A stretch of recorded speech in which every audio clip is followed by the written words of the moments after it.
Welcome to Faith, Truth and Love program. We shall continue this program from the story of Ibrahim in the context of the Quran. Peace of the Lord be upon him. In the context of the Torah, Abraham. We have told you that sometimes one holy book may be silent, while the other one pronounce incident.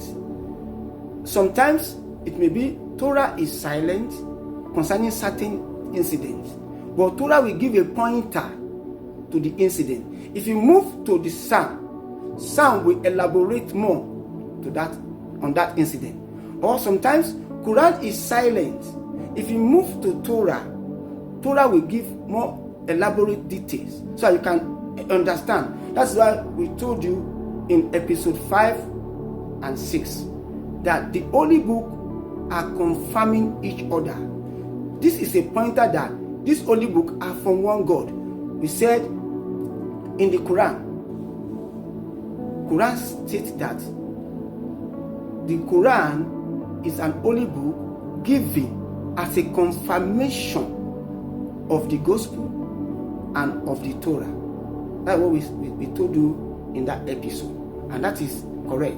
And from the story of Terah and Abraham as it contained in the Torah, Genesis, and in the Quran, you could see that the Torah, book of Genesis chapter 12, chapter 11 and chapter 12, because we have to consider the text before chapter 12. In chapter 11 of Genesis,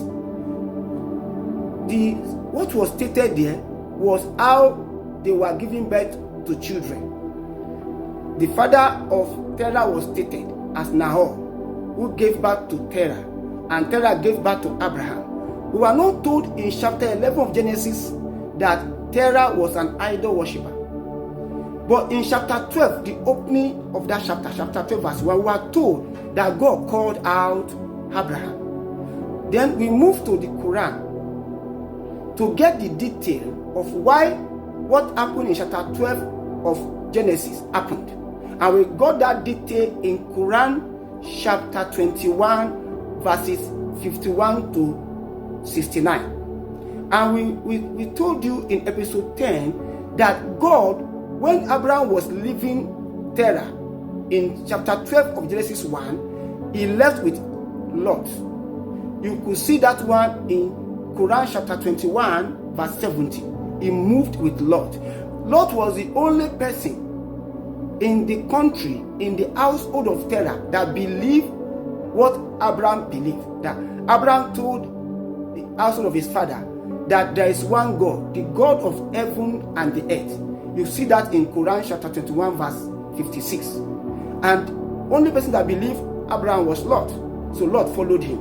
So if you look at it in Torah, in Genesis, you just see that Abraham was going after God told him to leave his father's house, to leave his country, to leave his children in Genesis 12:1.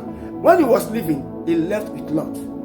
That is the story. Now that confirms what we told you, that the holy books are confirming each other. The Quran was loud on the story of why Ibrahim, peace of God be upon him, left the house of Terah, his father. Then the book of Nevim, Joshua chapter 24. Joshua was trained by Moses. Joshua give us a trace of what Quran stated, that Terah was worshiping idol. Joshua 24 verse 2 says, Joshua stated there, say, your father lived at the other side of the flood, and they worship idol, even Terah. That corresponds to Quran chapter 6 verse 74, that said Abraham talked to his father Azar that, are you still worshiping this image? This image, they are not God. Now, to move to another story, the story of Mary, the mother of Jesus, and Jesus. Then, what happened? What is the Torah saying? What is the Ketuvim saying? What is the Quran saying about the story of Jesus, about the story of Mary, That is what we are going to continue to tell you in the next episode.